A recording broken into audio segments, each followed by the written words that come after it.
Welcome to Holy Kool-Aid Live. I am your host today, Thomas Westbrook, and I am joined by a very special guest. His name is Jon Perry. He has a YouTube channel called Stated Clearly, where he has animations that really dive deep into the nuts and bolts of evolution and abiogenesis and chemistry and how all of that, the chemical processes that go into making life work, making us.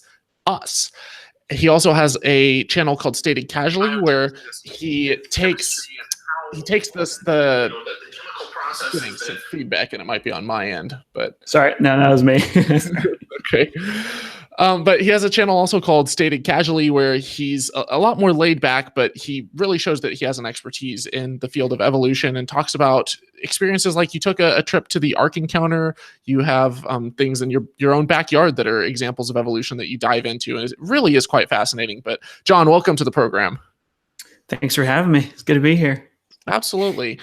So I've got some questions for you today. I'm going to kind of go through some of these for about the first 20 minutes or so. And then after that point, if you are a patron for Holy Kool-Aid, you can actually join in this conversation. So we're going to have a broadcast for about 20 minutes. That's an interview. Then stay on this channel, but I'm going to post a link to patreon.com/Holy Kool-Aid. And if you're supporting me at any level, then just make sure that you have a working mic and you're going to be able to join in the show and ask questions to either Jon or myself on air. So that's going to be a lot of fun. Also, all super chats that you make on YouTube will be read out live on the show, and we'll try to get to as many of them as we possibly can. So far, we've been able to get to all of them in past shows. So, Jon, first off, tell me a little bit about your educational background, how you got to where you are. Is this more of a hobby, or is this more of a career, or is it both?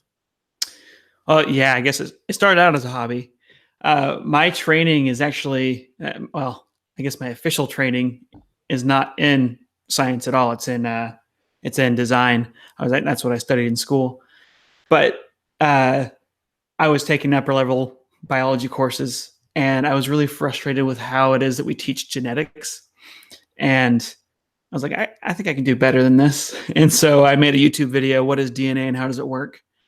And I just kind of intended that to be started a YouTube channel, put that video up on there.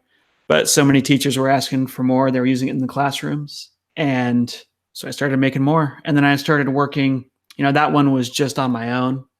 And then I started working with professors and researchers. And now this is what I do full time. I do animations for Stated Clearly. And I also work with different genetic research labs, helping them teach other researchers what it is that they're doing. And between those two projects, that's what I do. That sounds fantastic. So it wasn't that you were displeased with the way that they were teaching it because it was factually incorrect. It was just that they were maybe using wording and phrasing that was complicated, finding it difficult to understand. There was no visuals, that type of thing. Well, yeah. So genetics is new, right? I mean, we've only been doing it since the 60s. Mm-hmm. And people have been, just updating textbooks as we discover new things. And just the way that we've pieced things together slowly, and the way that people have been editing how they teach it or changing how they teach it, there just kind of needed to be let's step back a little bit and figure out how to do this more clearly. And so, yeah, I mean, when I was taking genetics, we jumped in with a bunch of explanations of enzymes that interact with our genes, and the technical chemistry involved without any sort of kind of overall picture of what's actually going on. So that's all I did in this video. It was a 5-minute animation, and I talked about how it is that our genes make living creatures, right? How do our genes make us? And that basic overview, professors were using it in their classrooms, middle school teachers were using it in their classrooms. I got a letter from a woman that homeschools her daughter, and she's 10 years old, and she was teaching her friends how DNA works. So it was just somehow that video hit a nerve. It was just really useful, and it took off. So. Yeah, I mean, I've certainly used them myself as kind of a reference point to kickstart. I have a series called The Story of Life, where I'm going through and trying to kind of explain how life could come from non-life. And a lot of the topics overlap with what you've done. I've also looked into a lot of work by people like Martin Hanzik, as well as Dr. I'm probably butchering his name. I think it's Czech, but at Harvard University has done a lot on the topic of abiogenesis, or Dr. Shostak, I think is how he pronounces it. Yeah, Shostak, yeah. But your videos were kind of my entry point to kind of start to actually get a grasp on it and be like, oh my God, like we can actually understand this stuff and we can actually get down to the level of atoms and be able to understand it. I think you've done for abiogenesis what maybe Martin Gardner would do for like math puzzles and understanding them, or what Richard Feynman did for teaching physics. Make it so that it's approachable, understandable, and teach it in a way that isn't just dry and over people's heads. Well, thanks. I'm glad to hear that it's been so helpful for you, because that was by the way, the videos I did on the origin of life were the first ones that I got paid for, because I started out doing this as a hobby, and I wanted to understand the origin of life. Well, what we know about the origin of life, because it's an unsolved mystery, but we've figured out quite a bit about it. Mm-hmm. But I wanted to get a good overview of that, and I just looked up who's the lead researchers in it, and Nicholas Hudd was the director. He still is the director of the Center for Chemical Evolution at Georgia Tech. And I just emailed him asking him if I could talk to him about stuff. Well, and you have a way of getting on the phone with some of these researchers that I thought was kind of cool. Yeah. I just I emailed him and then called him during office hours. I think that's how I finally got a hold of him. Because most professors of them are professors. Yeah. Most professors have office hours where they're supposed to be in their office and answer the phone so they can respond to their students. So I call them during office hours. But I found that most people, if you're respectful of their time, you have a very specific question and they'll respond to you. But even lead researchers in a field, even Nicholas Hudd, he's a professor, and he still made time to talk to me for a bit, and he watched one of my videos, and then he's like, oh, we've actually got a grant for science outreach. So that turned into kind of the start of my career in this, is talking to him about the origin of life. So and was that the Center for Chemical Evolution, you said? Yeah, okay. He's the director over there. Yeah. You've also been hired by the National Science Foundation as well as NASA. Like it seems like there's some pretty big players that have taken interest in your work and gotten behind it. That's all through basically connections with Nicholas Hudd. The National Science Foundation and NASA fund him. So yeah.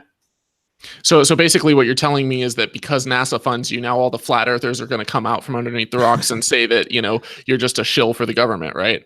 Yeah. I haven't had a whole lot of interaction with them. I had a lot of interaction with alien people, though. Yeah. I'm still waiting for my Illuminati paycheck. Yeah. So you've also done some speaking at conferences and stuff. How does that come about? How have you gotten work there? Do people just call you up and ask you to come out after seeing your videos?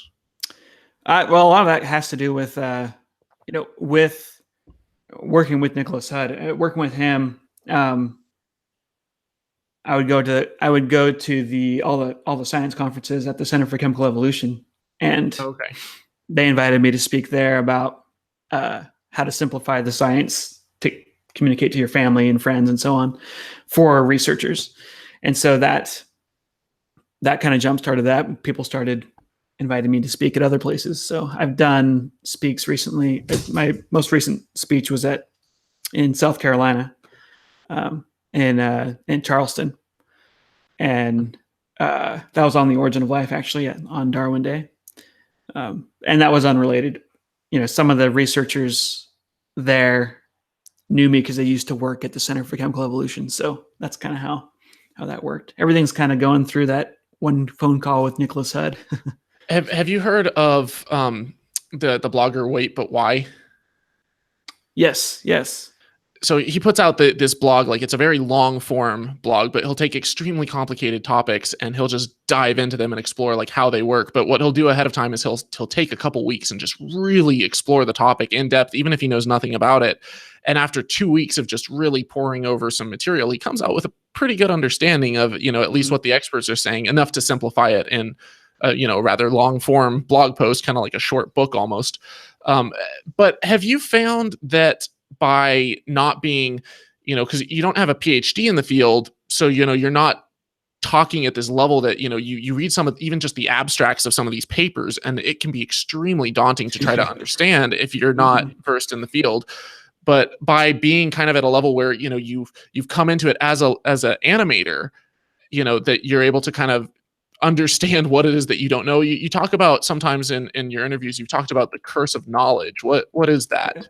Oh yeah, if you have your PhD, by the time you're done studying for, 8 to 10 years, your topic, it's really hard to remember what it is that a normal person doesn't know about your topic, because you've been just entrenched in it for so long. So there is a benefit to coming in kind of ignorant to a topic, if you have people to, correct you if you're doing something wrong. So it's actually been a really good combination, because I work with these researchers and they'll take me in. It usually starts like this. I'll read as much of the literature as I can.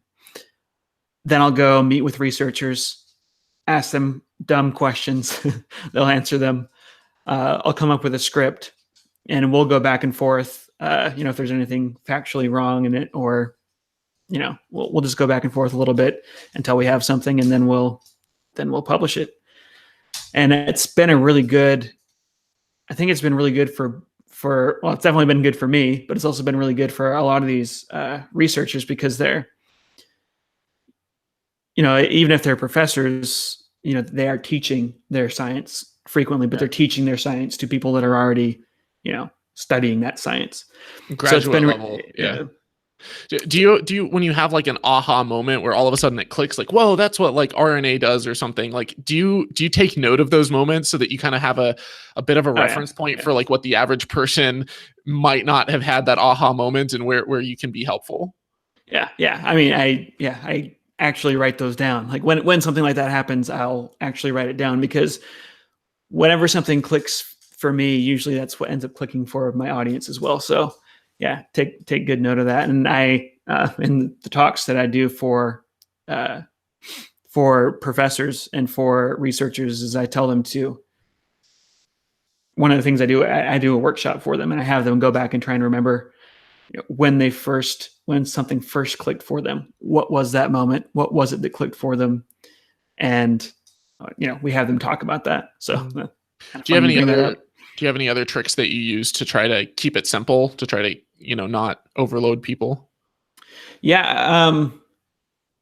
Basically, I try to not introduce more than about 3 words to someone during one lesson, because I feel like, somewhere between 3 and 5 new concepts is really hard to keep track of. And then in a lesson, every time I mention a word that is new to that audience, I'll show a picture of it. So there's always this, I think people get most lost when they're learning, like, especially if they're listening to a lecture or something.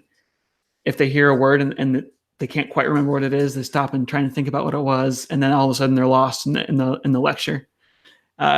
So that's something that with a video, you can be really careful not to ever lose your audience, because you can just show them every time you mention the word. So yeah. No, I'm taking notes as you're talking, because when I make these videos, abiogenesis is an extremely complicated topic, and biochemistry in general is a huge field.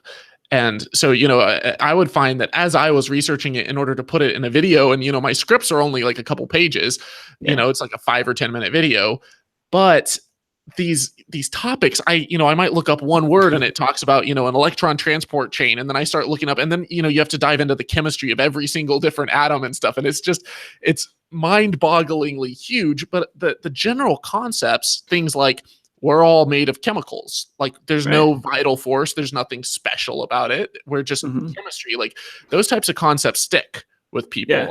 They don't take a PhD to understand. Right. So I really admire how you're able to encapsulate an idea and not overwhelm people with information. You also do pretty sweet animations. What do you use for that? And what does your workflow look like from start to finish?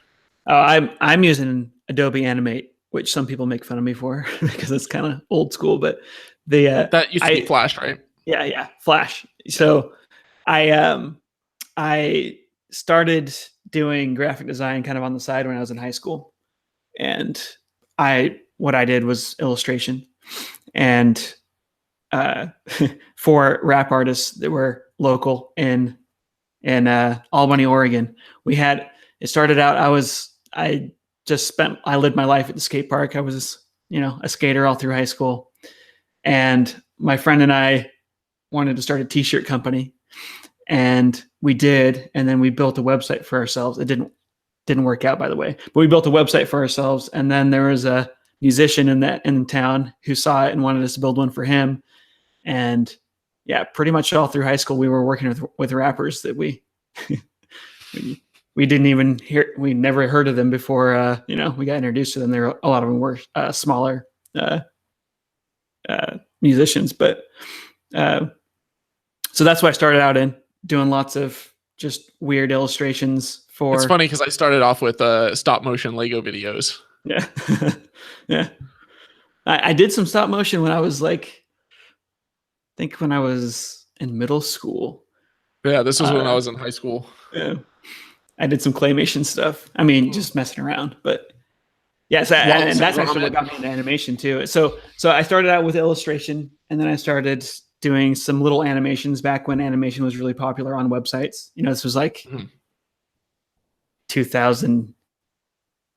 Yes, somewhere around 2000, where everyone was making websites out of Flash, and you have to animate the buttons and animate. Yeah. That was the cool thing to do. So that's how I learned how to animate. Actually, it's just by making really horrible websites that were overly artistic, I guess. Yeah. There's a lot of overlap in skills. Like I've found that just by dabbling in one thing, oftentimes I'd pick up on another. Like I also have done a fair amount of front end web design, back end web development, and you start to see that like some of the code and stuff that you use for like JavaScript, you also use for PHP, and then some of the design work and stuff that you're doing for images in Photoshop, the same concepts carry over into making different stuff in Adobe Premiere or something. Are you still doing, because I noticed you haven't published a video on Stated Clearly in a while, but you've put out quite a bit on Stated Casually. Why did you make that shift, and is that a permanent thing, or are you still making videos for Stated Clearly? I'm about to publish 4 animations on chemistry. I've actually been traveling a lot this year. The animations take a long time, and I've been curious as to how well they work, like in classrooms and stuff. So I've went on tour earlier this year to classrooms, showing them the classroom, watching the students. And so that's taken a lot of time. And I've been filming lots of stuff when I'm around, because I can just pick up a camera and film wherever. And so that's why I've been making a lot of Stated Casually videos, because I've just got a bunch of footage. But I've been going on tour, seeing how people are reacting to things, and seeing how I can improve things. And I've also been working with this new research group in California, the Castle Research Center, so chemistry at the space-time limit, and they do molecular and atomic imaging. They're taking pictures of atoms and molecules. Oh, that's so cool. Yeah, it's pretty amazing, the stuff that they're doing. Yeah. And so with them, I'm making an introduction to chemistry course that uses that shows off some of their work, and that's going to be for Stated Clearly. Yeah. So that a bunch of things have just taken me away from animation this year. But yeah, I'm about to launch some. I was supposed to launch the first video on Monday, but we had a couple of little changes. So probably Thursday is when I'll launch the next. Sweet. So we're getting this is a good promo. Hopefully we can send people, get you back in the YouTube algorithm and get that up there. But obviously you're not a young Earth creationist. No. You see enough pieces of the puzzle to, get a pretty good idea that life emerged from non-life. Are you religious at all, though? Oh, I was raised very religious. I was raised Mormon. Right. And I was a Mormon missionary. I was in Sao Paulo, Brazil. Yeah. For 2 years. So you didn't celebrate, birthdays, Halloween, or is it Jehovah's Witnesses? That's Jehovah's Witnesses. But you Mormons don't drink coffee. And you celebrate Halloween. Yeah, Mormons do Halloween. Yeah. Okay. Because I know like Jehovah's Witnesses don't. And I've always found it a little bit ironic because it's like they don't like people coming knocking on their doors. But yeah. Yeah. anyways, I cut you off. Where did that evolution take you? Oh, yeah. I was just after, while I was a missionary in Brazil, like when you're teaching it, you have to really think about it. And it just dawned on me that I don't actually believe in this stuff. So when I got back from being a missionary, I left the church, and yeah, haven't been religious since. Do you still, what do you consider yourself, kind of agnostic, deist? I mean, technically, I'm an atheist. Atheist, okay. Yeah, it's not been like a big part of my like how I think of myself every day. But yeah, technically, I'm an atheist. Yeah. Okay. I'd say that's kind of where I'm at. I was extremely religious before, and my parents still do missions work. And I just found that in the Bible Belt, I got really frustrated with. I wanted to, I loved science and technology and human development, human progress, and I just found that around me, like nobody really seemed to care about that stuff. But I was surrounded with like just religious indoctrination, and that's kind of why I started my channel, was not to just bash and hate, but to try to maybe spread a little bit of the love of science and learning. I'm about to post this link to Patreon, so anyone that wants to join. But real quick, we got 2 super chats. One from Surus for $5. Thank you, Surus. Says super chats not only give your favorite content creators a direct line for them to answer you, they also show your support for the content that they create. Yeah, that's a really good point, and I appreciate you pointing that out. It's much easier for us to read, so I'm looking at this giant screen, but it's like a ways up, and when the super chats are like highlighted, it lets us see them easier, and it also gives you a chance to get your question on air. The second one is from Mad Scientist 72, says, "Hi, Holy Kool-Aid, great to see you. Hi, John, great to see you too." Lots of exclamation points, so we know he's excited. Hi. He says that he replicated the Miller-Urey experiment on his own channel for all of the doubters out there. That is badass. Like, that is, you have earned the name Mad Scientist 72. So good. And that's actually pretty dangerous, actually, because you're, I hope you wore your I hope you wore your safety goggles. Yeah. All right. I'm about to post this on Patreon, so make sure if you're not a patron, that you go sign up for that. Just keep watching, but we'll just have some more people join in. And while I'm doing that, I kind of wanted to ask you a little bit about your childhood. Was there, even while you were religious, like you had a love for nature and for science, and at what point did you fall in love with the concept of evolution? At what point did it kind of click? Was there one story or one event that kind of encapsulates that part of your journey and that aha moment for you? Yeah, well, I was super fascinated in animals in general. We had a dog, and I remember like I must have been around 5 years old or so, and I was petting my dog, and I was feeling his bones like through his, his muscles and his bones. And I was like, whoa, he has shoulder blades just like I do. That's weird. Why would you have shoulder blades if you're a 4-legged animal? His front legs must be arms, or our arms are the same, Yeah. And I was feeling the bones in his skull and in his nose. I'm like, oh, his nose is soft in the front, like it's cartilage, and then it's got bone in the back, just like mine.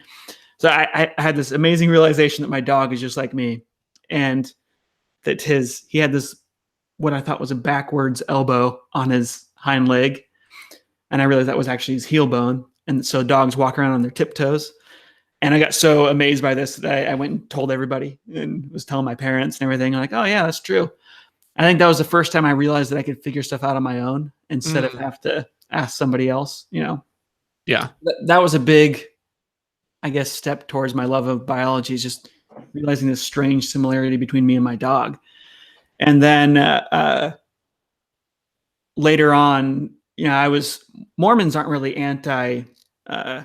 aren't super anti-evolution, but I had a Sunday school teacher that was, and she told me, I was probably like maybe 6 years old or so.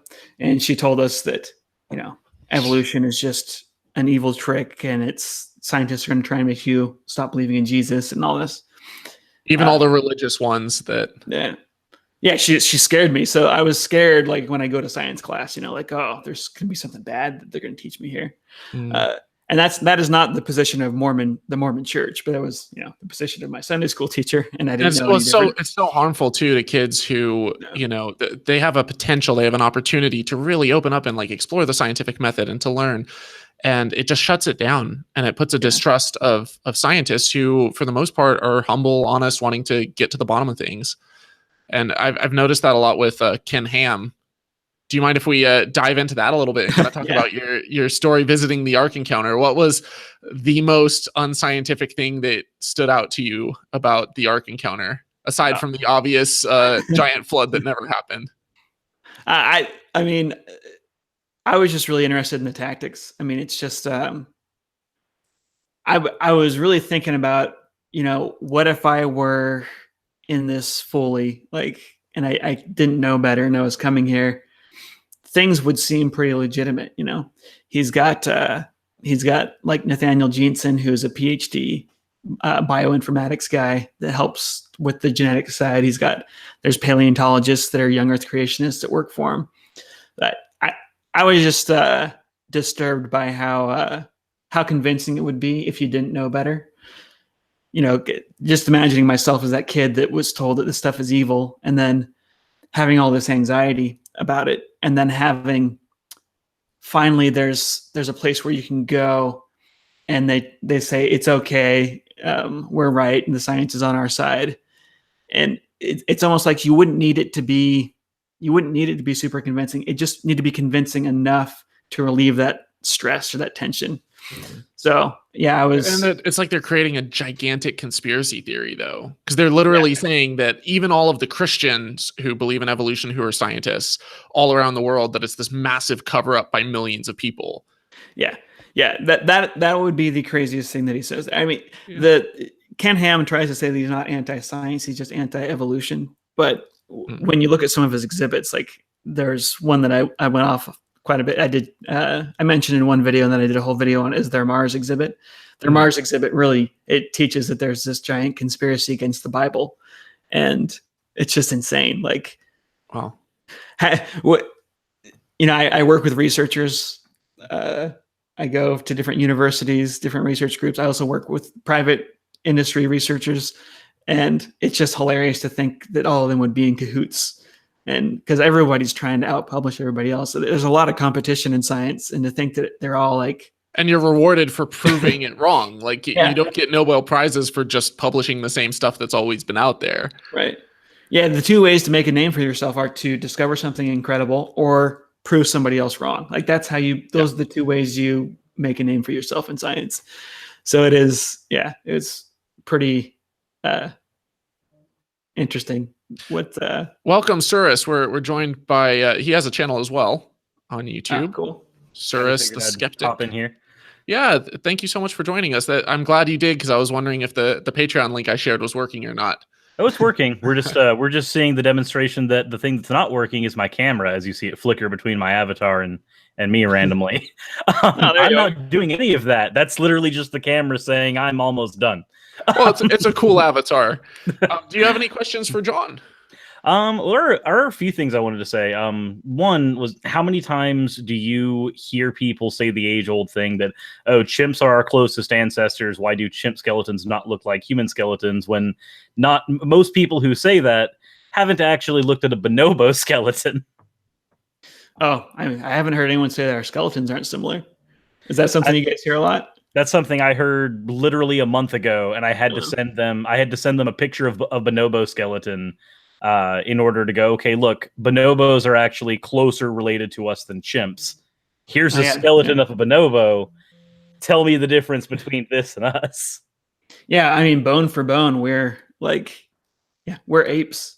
The only differences really are in the joints. The knees are slightly different. The attachment to the skull is a little bit further back in a chimp than in a human. I mean, if you don't know what you're looking at, you could confuse them. Yeah.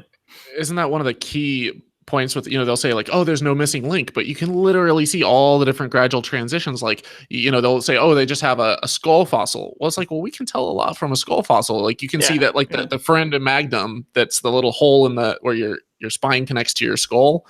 it's in a different location with an ape versus, if you're standing on 4 legs versus if you're standing upright on 2. And we have, animals that have like the hole is like between the 2, or that, they have it in one place, but the skull looks like an ape skull, but the spot is like for humans and stuff. And it's little things like that experts know to look for. But if you're not an expert, you're probably going to be, fleeced by someone who's telling you that it's not a transitional fossil. Well, I think the best part about that is that when somebody says that, they haven't found the missing link yet, they don't understand the non sequitur of the sentence they just said.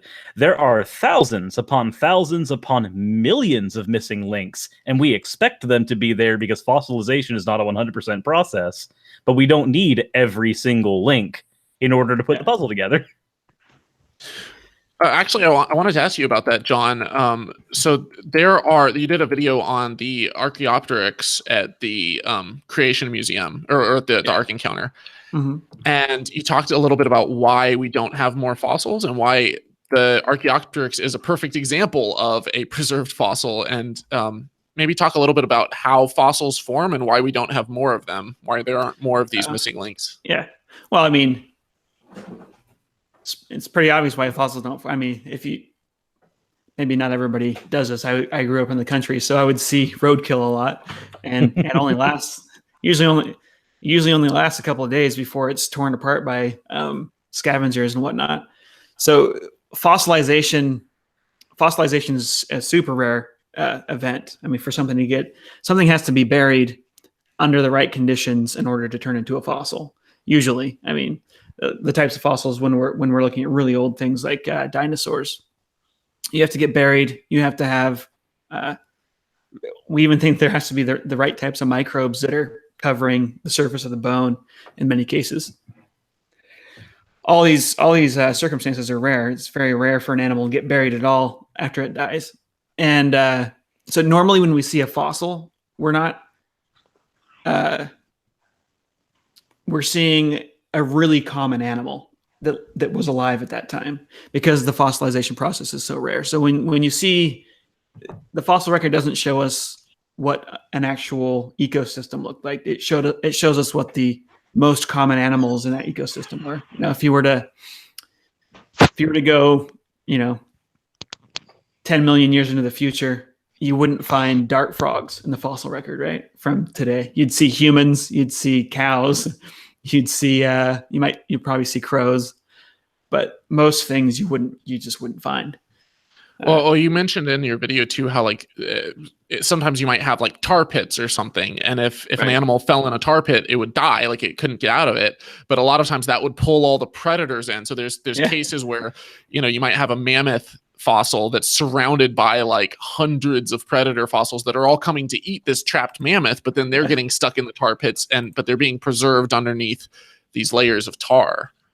Yeah, there's lots of what we call Lagerstätten, and those are where you have just that's some reason the type of material that it's caught in. Well, a Lagerstätten is just a fossil bed that's where everything there is really well preserved. So the tar pits are one example. Okay. Then you've got the limestone beds in Germany, which are another example. The limestone beds in Germany, what was happening is there were a bunch of shallow seas in that region that were, through evaporation, were really, really salty, and things would fall in there. They got kind of closed off from the ocean. Yeah. So it's a lagoon that gets, it's cut off from the ocean through evaporation. It becomes really, really salty, and everything that falls in it gets pickled and then preserved really well. Mm-hmm. So you have these weird kind of like traps that will form, just natural traps, and those are really good fossil sites. So if we ever find Rick Sanchez, it's because he fell into one of those and got pickled. Yeah. A Rick and Morty reference for all. Yes. So these things are rare, right? These little weird traps like that are rare, but so we get a really kind of a patchy snapshot of different ecosystems at different times, but we don't really. The fossil record is not. It's not very continuous. I mean, consider that Archaeopteryx, there were hundreds upon thousands of them during the time that they were actually around, but we only have 13 complete fossils now. Like that's what you expect when you have an event that's incredibly rare, because if you had fossilization instead of the breaking down of organic matter for 99% of all life that ever existed on Earth, you would be walking around in nothing but corpses, because that much bioorganic matter never breaking down, you'd have a dead planet at that point. Yeah. And I don't know the numbers off the top of my head, but it's something like the number of species we know from the fossil record is not even a tenth of the number of species that are alive today that we know of. So, and think of all of the animals that have existed throughout the history of our planet. The fossil record is very, very sparse, but it gives us plenty to see these transitions. Like we can see the transitions of whales from land animals. We can see the transition of mammals from their amniote reptile-like ancestors. We can see all of these things in the fossil record. As scarce as fossils are, we still can see all of these things. It's pretty spectacular. So it looks like we're joined by another patron, Couture Skeptic. Am I pronouncing that right? I don't know if her mic is on. Yes, we can. Oh, that's nice. I say they last had time I tried to join one of your chats, I got lagged out. Yeah, we had you last time, but I think you were here under a different name. So I don't know if you've modified your channel or. Yeah, I changed my name simply because I just thought it sounded cooler. I don't know, even though no one can pronounce it, which kind of backfired. You had the video on chiropractics, didn't you? Yeah, I mean, I wanted to do more videos, but I got the Flash thing, the Adobe Flash, but I had no clue how to use it, and I just kind of lost motivation at that point. Yeah, I've found that some great resources. I think, John, you as well have used lynda.com to learn. It's not a free resource, but it's very well worth the, what is it, 20 or 30 a month or whatever they charge. Yeah, that's maybe when I've got a little bit more money, but at the moment I'm flat broke, I'm afraid. There's a lot of tutorials on like YouTube and stuff too. Yeah, YouTube's getting better and better. It just, you have to sort through it, so it's more time consuming. But you could always use something like HitFilm, which is what I use, and in that case, one, it's easy to use, and two, you could always contact me on Twitter if you needed help learning how to animate through that. Awesome. Cool. Well, do you have any questions for John about his work, about evolution? Also, if anyone has questions about how evolution works or abiogenesis, or really about anything that you want to ask John, all super chats we do read live. So, feel free to ask and participate in the live chat on YouTube, as well as you can join us on air, patreon.com/holykoolaid. So go ahead, Sharni, if you have questions that you want to ask.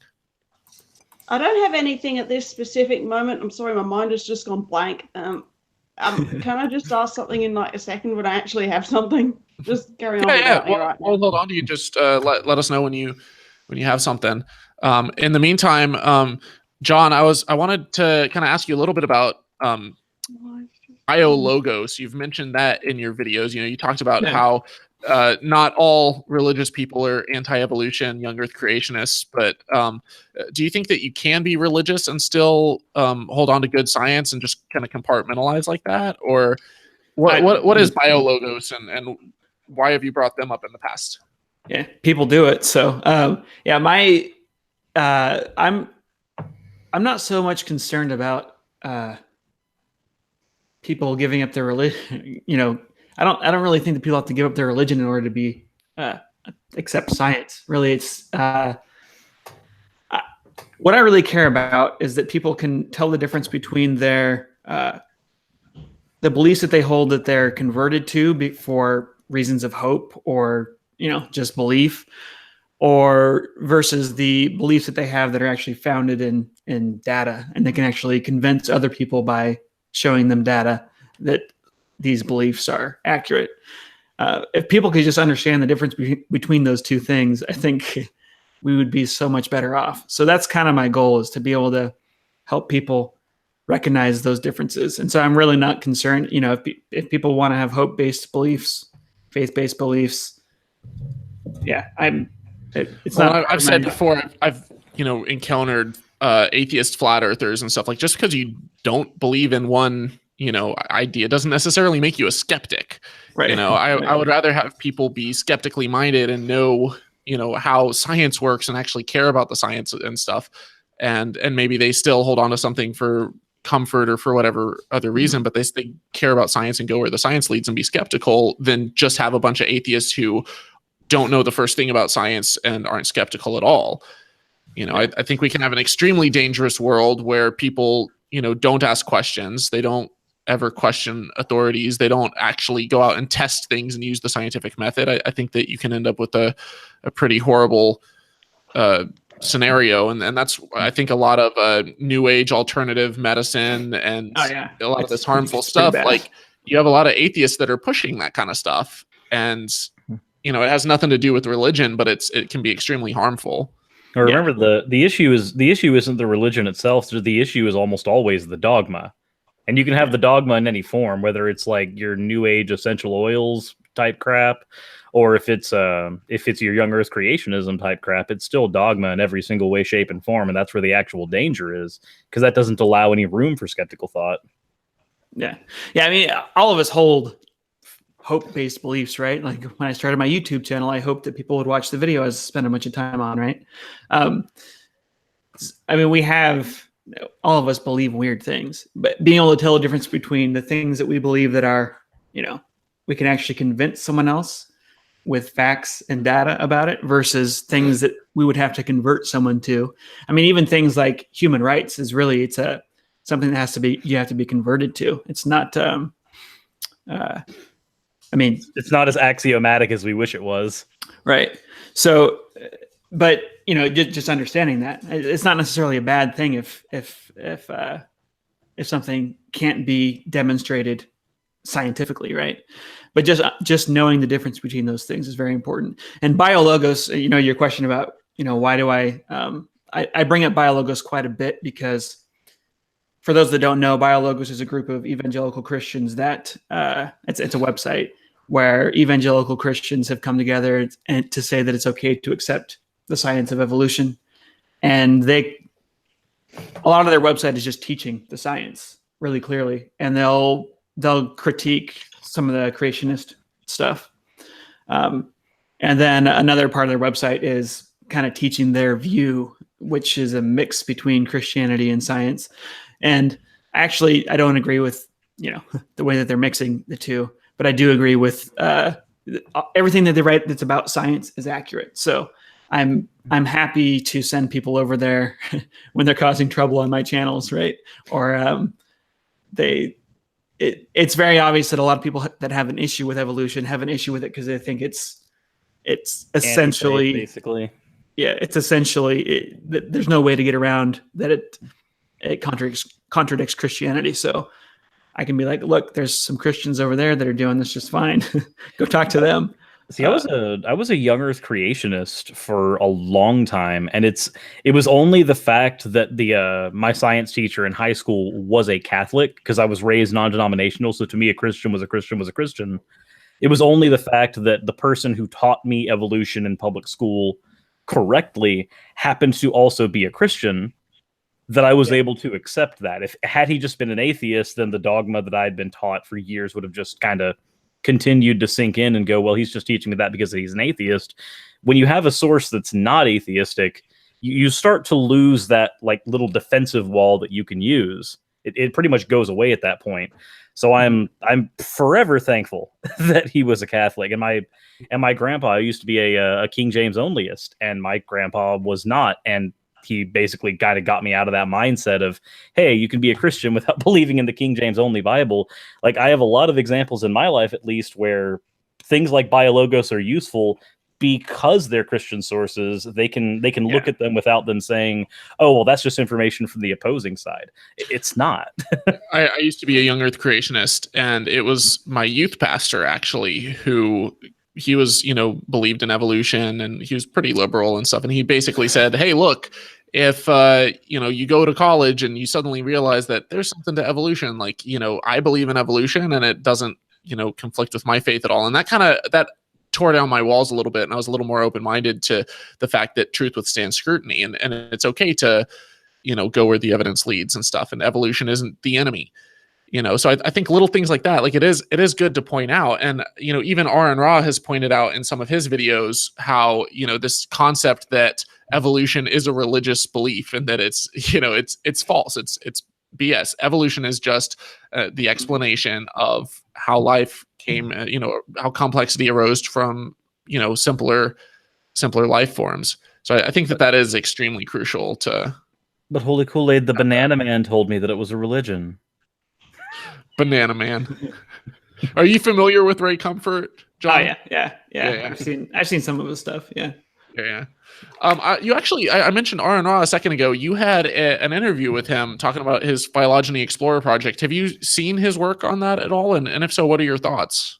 Oh yeah. Well, I haven't seen the update on it, but yeah, I mean, what he's doing is awesome. It's, I need to check in with him on that again, because I haven't looked that up since we had our interview. But yeah, he said October he was going to have something to show the world. So, but yeah, he's just building an online evolutionary tree that's going to be extremely in depth, have interactive.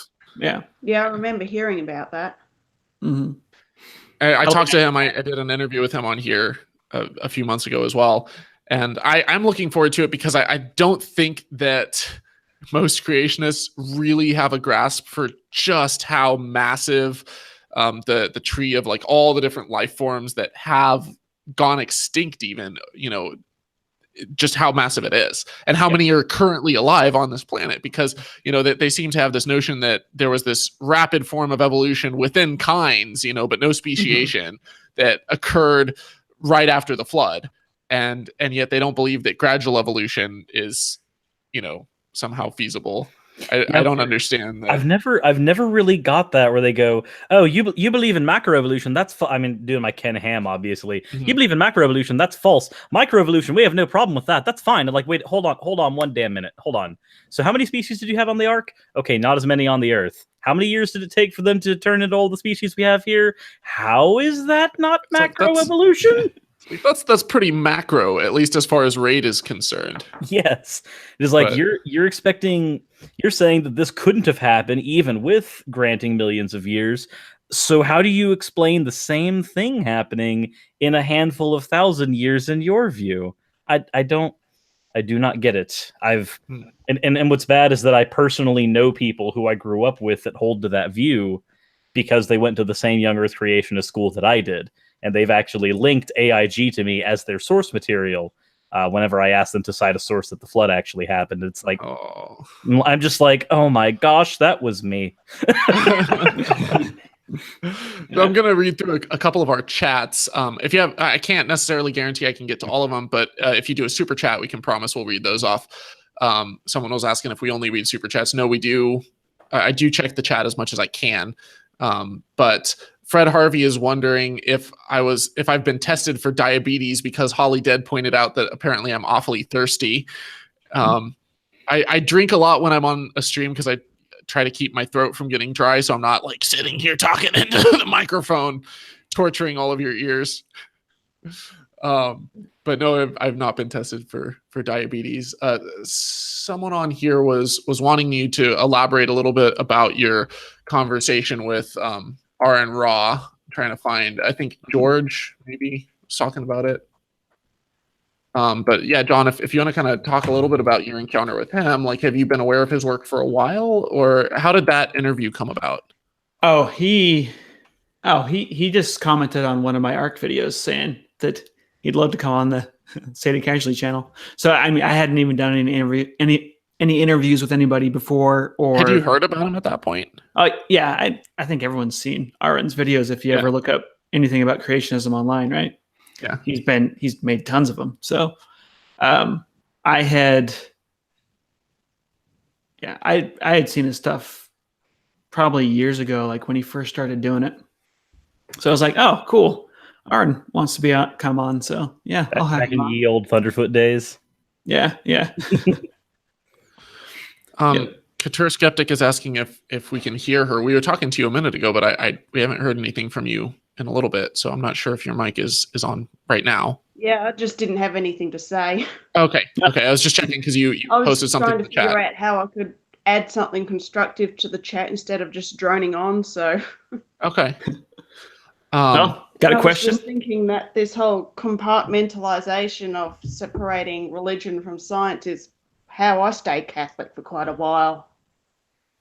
I basically used to put evolution and science and religion into entirely different boxes, and it was basically my Catholic creationist family trying to make me realize that didn't make any sense. That made me realize, hang on, that really doesn't make any sense. At which But point not I in the became way an they atheist. want. Not exactly what they were hoping for.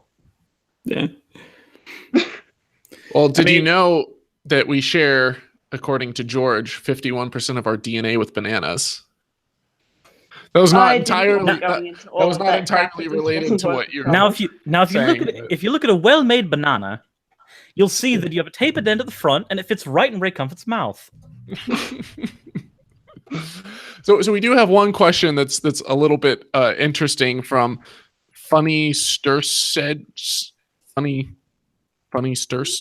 something. Says, is there any evolutionary explanation for women being smaller than men, and does that have anything to do with rape? It's kind of a interesting question. Put you on the spot there, John. Well, I don't know. I don't know why there is the size difference. I actually know in birds more than in humans. I actually haven't studied this in humans before, but we certainly are a sexually dimorphic species. And so not only do males produce sperm and females produce eggs, but we also, our bodies are different. We have different traits. So we are what's called sexually dimorphic species. Not all species are sexually dimorphic. Most parrots, for example, are not sexually dimorphic. The males and females are identical, except for, sex organs. But I know that in owls, the females are larger than the males. And the reason for that is that the reason for a difference in size is so that they can actually hunt different sized prey, because they'll take turns taking care of the offspring. And for some reason, the females, evolution ended up making the females bigger in that case and the males smaller. But honestly, in humans, I don't know what selective pressure there was for that. I don't imagine it has anything to do with rape. No. It may have something to do with childbirth, though. So, like, Yeah.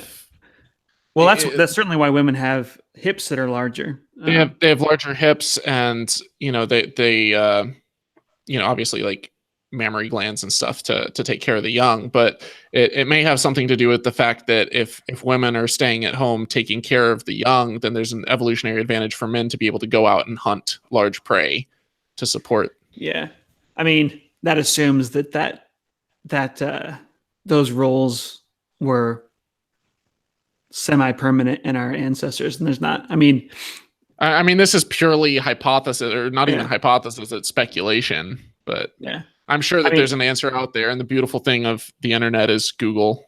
Yeah.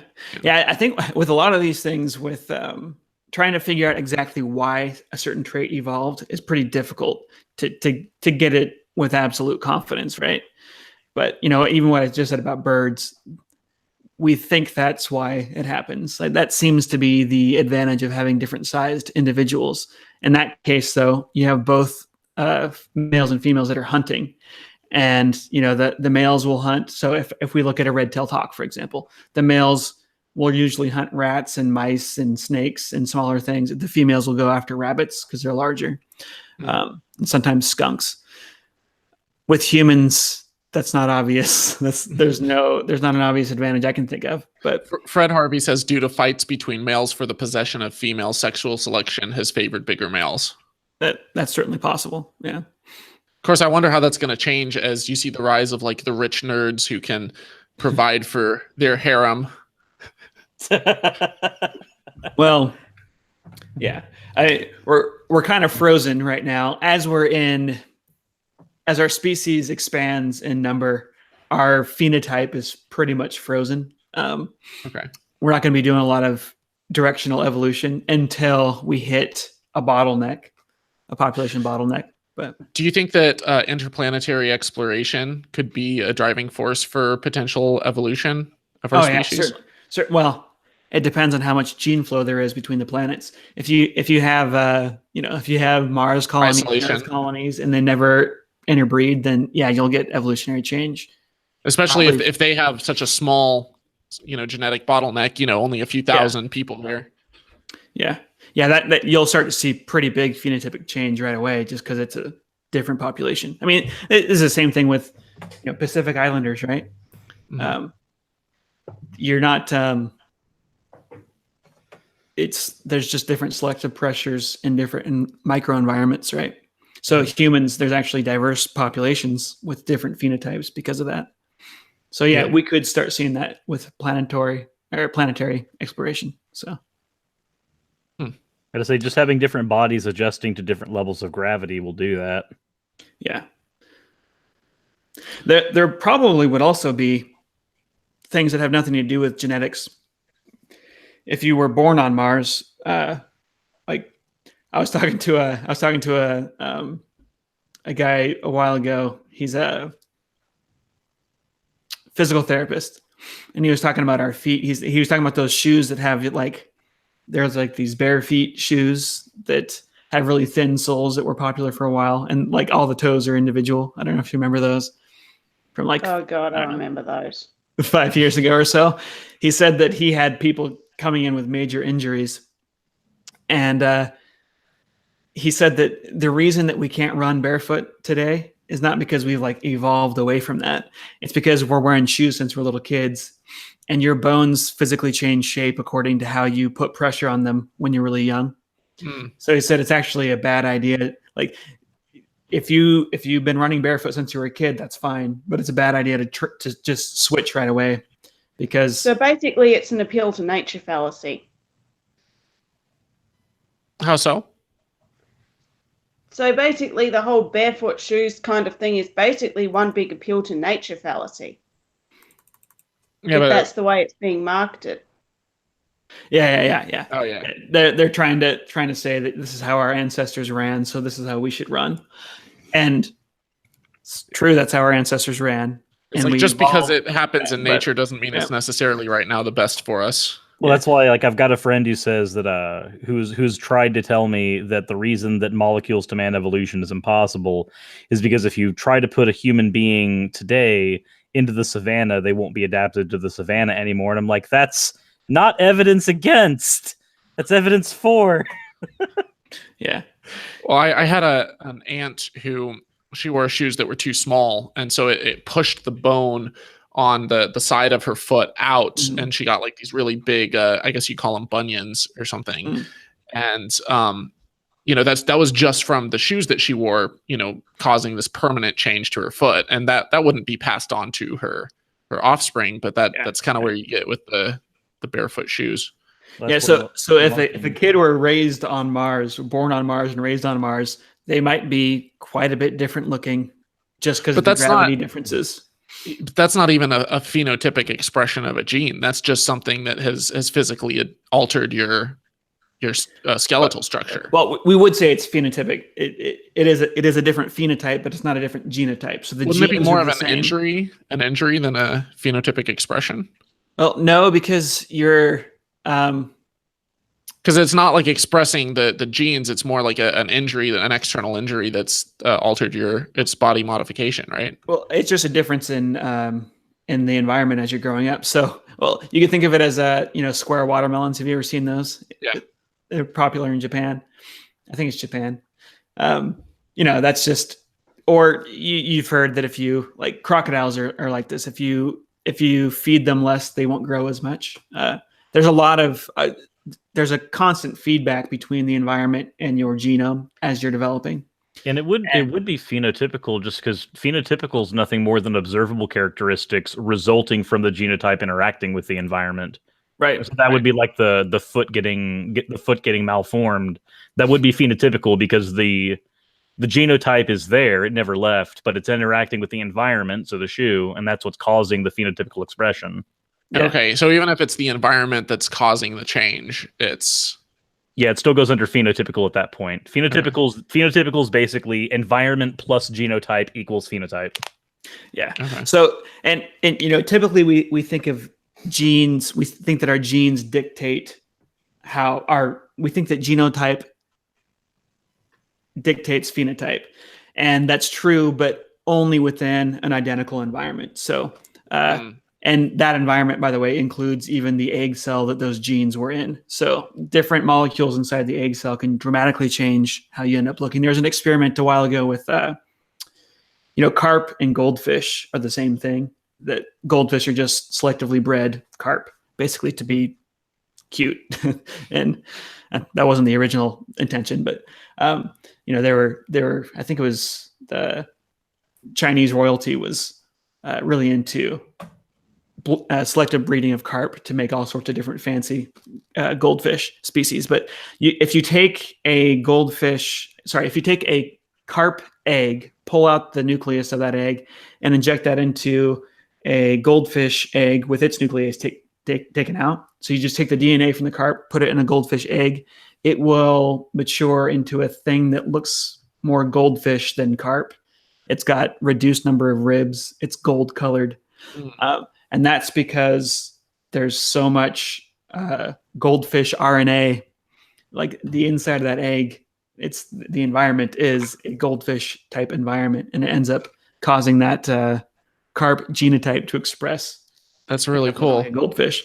So there's a lot more going on than you get in your super introductory course to genetics. But yeah, I was reading something too there was a study of children who were in the womb during like famine, like if they were in areas where food was extremely scarce, then even if after they were born, if the famine, if everything, went back to normal and they were in, kind of a healthy environment where they had plenty of access to food and stuff, even if they were eating just at a normal rate, they were more likely their body was more likely to hold on to fat and to build up, extra fat and stuff, because they just that period of time, like, I don't know if it's like some type of chemical interaction between the mother basically kind of preparing the young for the hard environment that they're about to go into, but it altered the person, the environment that the mother was in during pregnancy altered the person's own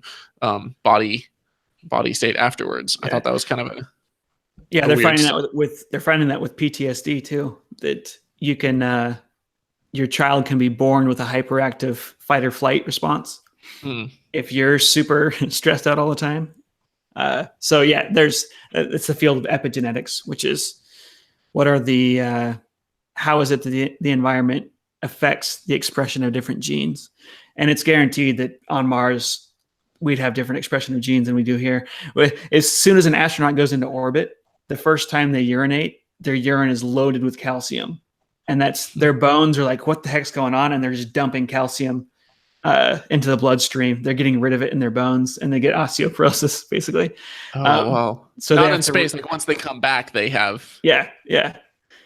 So our genes, our bodies are constantly rebuilding themselves, right? And they're doing that according to the stresses that we put on them. That's why it doesn't take very long going to the gym to build muscle and bone mass, and it doesn't take very long not going to the gym to lose that afterwards. So. Oh wow! So if you could create just an artificial environment where your muscles are like kind of in a hyperactive stimulation state. Oh yeah, the gym, right? Well, I'm just thinking like as an engineer, like to create like some type of bodysuit that you could just put yourself in and. Oh, they actually did that on the space station. They tried that for a while, and it turned out to be it did work, but it was people found it so annoying that instead they shifted to like 2-hour workouts. They have very specific workouts that they do instead, because that's just they have like bicycle machines with like artificial resistance up in space. Yeah. Huh. And they found that works better because you can wear the suit all day, and then your exercise is free, right? It doesn't take any time, but people just hated wearing it. So yeah, I think it was the Russians that did that experiment. That's fascinating. It's funny that it would be the Russians because like the whole anecdote about the the Americans spent millions of dollars on, a pen that could write in space upside down in any environment, whatever. And the Russians are like, oh, we just use pencils. I didn't know that. That's Oh, awesome. yeah, I don't- remember hearing about that. I don't know that it's true. I think I read somewhere that it wasn't, and that there was a very specific reason why the pen was developed, and it wasn't that they couldn't write at all. There was some, Yeah. I don't know all A the, pen should work in zero gravity just fine. I don't know the ins and outs, but I do know that I lived in Russia for a while, and oftentimes there was a very just like utilitarian approach to things where it's like, it works. It doesn't need to be aesthetically pleasing. It doesn't have to be perfect, just whatever. Like the house of, do you know Sakharov, who invented the hydrogen bomb, famous physicist? I believe he was a Nobel laureate as well, maybe, if I'm not mistaken. But I went to his house, and there was this table that it was just this wooden table, and it had this gigantic thing of wire just like wrapped around the legs and like nails smashed into it. It just like looked like this horrific monstrosity. And the guide was like, look at this table, look at how sturdy it is and stuff. And they're like, this is, kind of an example of him as a physicist. Like, he didn't really care about like the aesthetics of it. It's just he had a wobbling table and he wanted to fix it. So he just wrapped this massive chunk of wire around it and got it to work. They I'm say like, German engineering is top notch. Oh, they don't know about Russians. I'm like, I just hope that he didn't wire his hydrogen bombs together like that. But anyways, I want to wrap this up because I want to be respectful of your time, John. I'm not sure if you got somewhere you have to go after this. But if we have any last minute super chats, if anyone has any questions for John while I've got him on air, feel free to fire them away. We'll get to them before we wrap up. And John, I wanted to say a huge thank you for everything that you do for simplifying these topics, for really making it so that I've been able to understand a lot more how abiogenesis works and know where to look and how to even start with this. I think a lot of people maybe have some experience in animation, but they don't realize that like neither you nor I have a huge background in it. We know where to start digging and who to ask questions, of where to go to, that the experts are reachable, that they are approachable. And I think that you've made that much more accessible to all of us, kind of showing how it can be done, how it is done, and how to do it right. So thank you for that. Oh, cool. Well, thanks. Yeah, I'm really glad to know that it's been helpful for people. So while we're waiting to see if there's any more super chats, can I ask you one more question? Yeah. That I thought was kind of cool was you talked in one of your videos about exaptation. Mm-hmm. Can you explain a little bit about what that is and why it's important in the field of evolution? Yeah, so an exaptation is when you get, let's see if I can summarize the definition without reading it here. An exaptation is where you have a trait evolves a new function, one for which it did not originally evolve. So wings in birds are a really good example of this. You have feathers that were already being used for insulation on these dinosaurs, and you had arms that were already being used for arms, right? And now you got these feathery arms, and we imagine that they were using those, that flight started through gliding, right? So you've got an arm turning into a wing very gradually. It's developing a new function. Another really good example of that is the bull thistle. Is that weed that has all the spikes on it. If you look at how those spikes are made, it's the weed that it's horrible to pull. It's horrible to get in your garden because it'll go through your gloves and everything and stab you in the fingers. If you look at how it's weaponized itself, it's its own vessels for carrying its own plant blood. The nutrients throughout the leaf. They've just extended past the margin of the leaf, and they stick out and they dry up and turn into these weapons. So an exaptation is just, the development of a new function from an old one. I mean, isn't one of the things that developed in wings first was that when certain animals that were transitioning into birds, it was a whole lot easier for them to keep more eggs warm during reproducing by using wings that weren't necessarily geared for flight yet, but were able to cover nests and actually like keep eggs warm. Wasn't that one of the functions that they've kind of postulated that wings could have served before flight? Yeah, that is a function that wings are used for. I mean, even today, birds will cover things with their wings, and we have some fossils where there are some feathered dinosaurs that are covering their babies. We don't know if they actually did that regularly, or if they did that. In this case, they were hit with a sandstorm, which is what killed them. So they were trying to shield their babies by covering them with their feathers. But yeah, I mean, that is certainly a hypothesis as to what those feathers might have been used for originally. But one example that I've heard is that with the paramecium, you've got the flagellum that it uses to navigate around and to swim through the water or through its environment. And oftentimes creationists will point to that and say, like, it's irreducibly complex. It couldn't possibly have arisen on its own, because all these parts would have had to come about on their own. And if you kind of break it down and you look at the different parts, you're like, well, before it was a flagellum, before it was used as a motor, like for navigation, then these exact same parts can be used. I think it says like a transport protein or something. Like there's another purpose that these same parts could be used and then modified and altered a little bit. So I thought that really kind of goes to show that this notion of irreducible complexity can completely be obliterated when you start to realize that just because something has a purpose didn't mean that it evolved for that purpose. It could have had another purpose and then just been, a little mutation causes it to be able to do another function that's extremely beneficial. Yeah, there's this zigzag behavior in evolutionary history where, if you're looking at a duck's foot, for example, it's pretty obvious that it's just a webbed foot of a normal bird, right? And you can see a straight line as to how that could have evolved. Everything's got a little bit of webbing between its toes, and you could imagine, maybe it was just a single mutation that caused it, but you could imagine also a series of mutations, each one making it slightly more webbed than its ancestors. And so you could have a gradual kind of straight line of the evolution of a webbed foot. But a lot of things don't take that nice, easy, straight line. So it's more difficult for us to figure out, what actually happened in the past, because there's this zigzagging, things become useful, then their uses change over time. And that's what exaptation is. Well, didn't the entire irreducible complexity nonsense that creationists spout, didn't that whole thing just stem from a misappropriated quote mine from Darwin where he was talking about the eye? Because Darwin was basically saying that the eye was irreducibly complex, the same way that a physicist would say that physics aren't intuitive, but both of them will say physics or evolution work. Right. But yet creationists will try to appropriate that as saying even Darwin denied his own theory. It's like, no, he's just saying that in some cases, evolution isn't as intuitive as we'd like.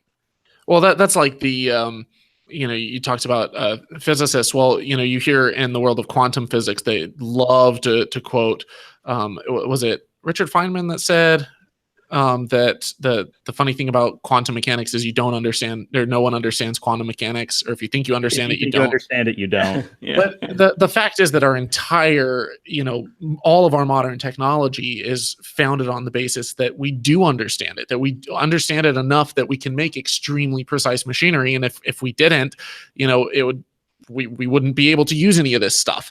So, it's just because someone comes along like Darwin and says it could be it seems irreducibly complex, you can't take it literally, because we know that even the eye, it didn't require exaptation. Like there are really little gradual steps that each one has been shown, and Richard Dawkins has done some work even like as far back as like I think it was the 80s when he Dawkins put up has these a great video on that. Yeah, these visuals of how like every little step, even if you just have like a little photoreceptor, and then you have a little photoreceptor that's sitting in like a curved space, and it can kind of start telling direction. You have a bunch of photoreceptors along, all these little gradual improvements, getting a lens and getting stuff like that. Like you don't have to have it repurposed. Like that's one case where it's very much not irreducibly complex. Although that being said, I reckon if the irreducible complexity thing didn't come along, I reckon the creationists would have come up with just some kind of other excuse. Because didn't Aaron Ra say that at some point that you've got to make a choice between being honest and being creationist? They're eventually just going to keep on making excuses to keep their beliefs. It's just how their heads work. I was raised by a family of creationists. I get it completely. Although, funnily enough, virtually none of their kids were creationists, and a good 2 of them, including me, are non-religious. So they didn't do a very good job passing it on, did they? Nope. I mean, Maybe they were just so incompetent that everyone else could see that they were bullshit. There are some minds that are just incredibly obtuse. I had a flat earther on my channel decently recently. Holy Koolaid took part in the after show for that, where we basically just made fun of him after that. But just there are some people you can get where there's examples that their mind is made of nothing but tortoise shell. It's not that there's nothing in there. It's that nothing of substance can get in afterwards. Well, I know, John, I told you I'd keep you for an hour, and I apologize. I've gone over that time limit, but I've very much enjoyed talking with you. And I want to say a huge thank you to everyone who's in the chat. If you guys right now can do me a favor, if you can smash that like button, that really helps the YouTube algorithm know that like this is a popular video. If you can hit it right now, if we can at least get up to like 55 likes before this video, before we sign off, and if you can share this video on social media, that would be amazing. John, I will put all your links to your channels, both stated clearly and stated casually. They are already currently in the video description on YouTube. Cool. Cirrus, I'll put yours as well. And then Couture Skeptic, do you want me to link your channel as well in the description? Or are you still making videos? If you think it's suitable, but I'm not sure if I'm going to be adding any videos for quite a while. Okay, well, I'll if you want people to see the chiropractic video, then all right. Okay, I'll link to that video. And where can people find you guys on Twitter? I am at Stated Clearly. So. And any other social media or anything you want to plug? I have a Stated Clearly Facebook page, but mostly I'm on. I also have Instagram, but I am mostly on Twitter these days. Awesome. I actually try and stay away from social media, but I've been on Twitter quite a bit these past few months. Yeah. So, well, Twitter helps connect all of us, and do collabs and stuff like this. Mm-hmm. Cirrus? You can find me on Twitter at Cirrus Skeptic. You can also find me on YouTube /Cirrus Skeptic as well. If you don't feel like clicking a link, if you feel like going the hard way, those are the 2 main places that you'll be able to find me. Awesome. Cool. And I'm Thomas Westbrook of Holy Koolaid, but you guys already know that, at Holy Koolaid. Travis Bell just did a last minute super chat for $6.66, and his comment is "Hail Satan." So how about that? Hail Satan! On that note, I think we'll sign off. And before any creationists who are watching think otherwise, no, we don't believe in Satan either. I believe in Satin. It feels great. Yeah, I guess that. But John, thank you so much for joining us, and Cirrus and Couture Skeptic as well. So you guys it was fun. Have a fantastic weekend, and don't drink the Kool-Aid. All right.